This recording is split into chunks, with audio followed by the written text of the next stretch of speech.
Assalamualaikum warahmatullahi wabarakatuh. Perkenalkan, nama saya Selindawati, mahasiswi dari Universitas Juanda Bogor, Fakultas Keguruan dan Ilmu Pendidikan dengan Prodi S1 Pendidikan Guru Sekolah Dasar. Adapun tujuan dibuatnya video ini adalah untuk memenuhi tugas dari mata kuliah Sosiologi Pendidikan dalam rangka ujian akhir semester tahun 2020-2021. Dalam video ini saya akan memaparkan sebuah materi mengenai pendidikan dan perubahan sosial. Nah, teman-teman sudah pada tahu belum apa sih itu perubahan sosial? Jadi teman-teman, perubahan sosial ini adalah proses berubahnya tatanan atau struktur dalam masyarakat yang mempengaruhi sistem sosialnya. Nah, yang dimaksud struktur di sini adalah mencakup pola pikir, sikap, dan nilai-nilai dalam kehidupan sosial. Perubahan sosial juga didefinisikan oleh beberapa para ahli, di antaranya yang pertama yaitu Prof. Sumarjan. Perubahan sosial adalah perubahan yang terjadi di dalam suatu lembaga kemasyarakatan dalam suatu masyarakat yang mempengaruhi sistem sosialnya. Yang kedua, menurut Robert Hallauer, perubahan sosial adalah perubahan dalam segi fenomena sosial di berbagai tingkat kehidupan manusia, mulai dari tingkat individual hingga tingkat dunia. Dan yang ketiga, menurut Max Weber, perubahan sosial adalah perubahan situasi dalam masyarakat sebagai akibat adanya ketidaksesuaian unsur-unsur. Nah, sekarang sudah pada tahu kan definisi dari perubahan sosial? Sekarang kita lanjut ke bentuk perubahan sosial.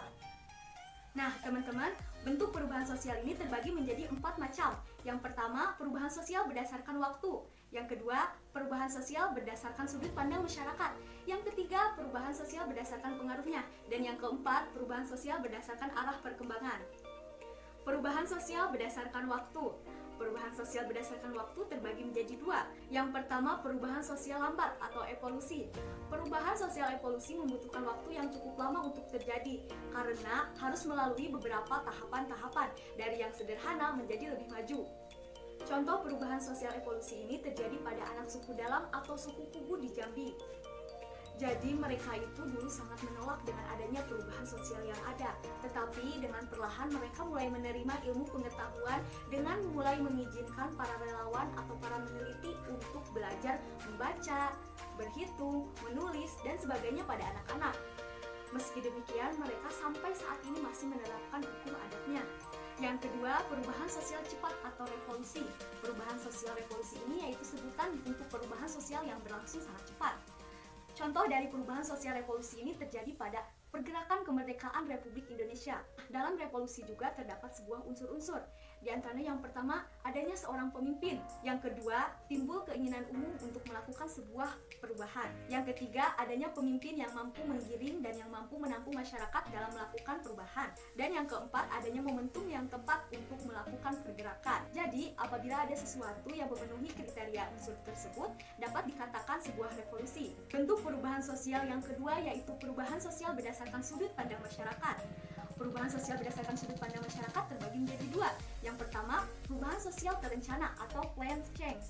Perubahan sosial ini merupakan perubahan-perubahan yang dilakukan atas dasar perencanaan matang dari pihak yang menginginkan perubahan.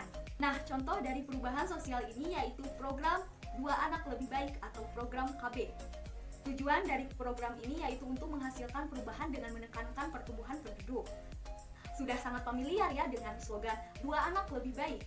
Yang kedua, perubahan sosial tidak terencana atau unplanned change. Perubahan ini merupakan perubahan sosial yang ada di luar jangkauan masyarakat. Nah, perubahan ini sering membawa kekacauan atau masalah dalam masyarakat. Contoh dalam perubahan ini yaitu menyebarnya berita-berita hoax atau berita yang tidak sesuai dengan fakta. Nah, karena sekarang ini sudah diberlakukannya hukum IT, jadi stop ya untuk tidak menyebarkan berita-berita hoax atau berita kebohongan yang tidak sesuai dengan fakta dan tidak akurat. Bentuk perubahan sosial yang ketiga yaitu perubahan sosial berdasarkan pengaruhnya. Bentuk perubahan sosial berdasarkan pengaruhnya terbagi menjadi 2. Yang pertama, perubahan sosial kecil. Perubahan sosial ini berarti perubahan sosial yang tidak menyangkut seluruh unsur masyarakat dan tidak mengubah lembaga sosial yang ada di lingkungan masyarakat. Nah, contoh dari perubahan sosial ini yaitu perubahan gaya busana. Contohnya ini seperti kerudung. Dari zaman ke zaman, kerudung mengalami perubahan. Dari kerudung yang segi 4 dan sekarang mengalami perubahan hingga model kerudung pasmina. Dan banyak lagi model-model yang lainnya. Yang kedua, perubahan sosial besar. Perubahan ini merupakan perubahan yang menyangkut masyarakat secara luas dan membawa pengaruh yang berarti bagi kehidupan masyarakat. Nah, contoh dari perubahan sosial ini yaitu perubahan dari masyarakat agraris ke masyarakat industri. Bentuk perubahan sosial yang keempat yaitu perubahan sosial berdasarkan arah perkembangan. Perubahan sosial berdasarkan arah perkembangan terbagi menjadi dua. Yang pertama, perubahan sosial progres. Perubahan progres ini merupakan perubahan yang membawa kemajuan pada masyarakat, sehingga dapat memberikan keuntungan bagi kehidupan masyarakat. Nah, contoh dari perubahan sosial progres ini yaitu meningkatnya pembangunan listrik hingga ke pelosok desa. Yang kedua, perubahan sosial regres. Perubahan sosial regres ini merupakan perubahan yang membawa kemunduran bagi masyarakat, sehingga dapat merugikan masyarakat. Contoh dari perubahan sosial regres ini terjadi pada peristiwa pengeboman di Suriah. Karena segala sesuatu pasti ada dampak pengaruhnya, baik itu dampak positif maupun dampak negatif. Berikut ini dampak dari perubahan sosial. Yang pertama, dampak positif dari perubahan sosial. Ada beberapa dampak positif dari perubahan sosial, yaitu sebagai berikut.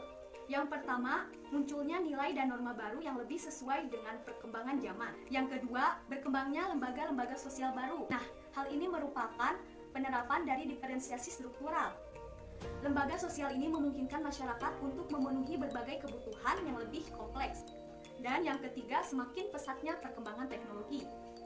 Contohnya yaitu seperti sekarang ini semakin canggihnya teknologi komunikasi. Selanjutnya, dampak negatif dari perubahan sosial. Yang pertama, disorganisasi sosial. Konsep disorganisasi sosial ini merupakan konsep melemahnya nilai dan norma dalam suatu masyarakat. Sebagai contohnya, di sosial media sekarang ini cenderung lebih bersikap individualistis atau mementingkan diri sendiri. Yang kedua, cultural shock. Cultural shock ini merupakan kondisi di mana masyarakat mengalami kaget akan adanya perubahan atau belum menerima dengan adanya perubahan ini. Yang ketiga, cultural lag atau kesenjangan budaya. Adanya kesenjangan budaya ini berarti adanya ketidaksesuaian antara unsur kebudayaan dari masyarakat satu ke masyarakat yang lain. Nah, setelah kita mengetahui dampak dari perubahan sosial, sekarang kita harus mengetahui hambatan dari perubahan sosial. Yang pertama, kurangnya interaksi dengan budaya lain.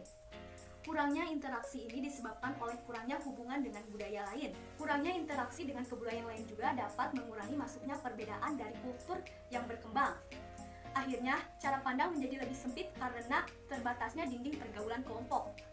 Yang kedua, perkembangan ilmu pengetahuan yang lambat.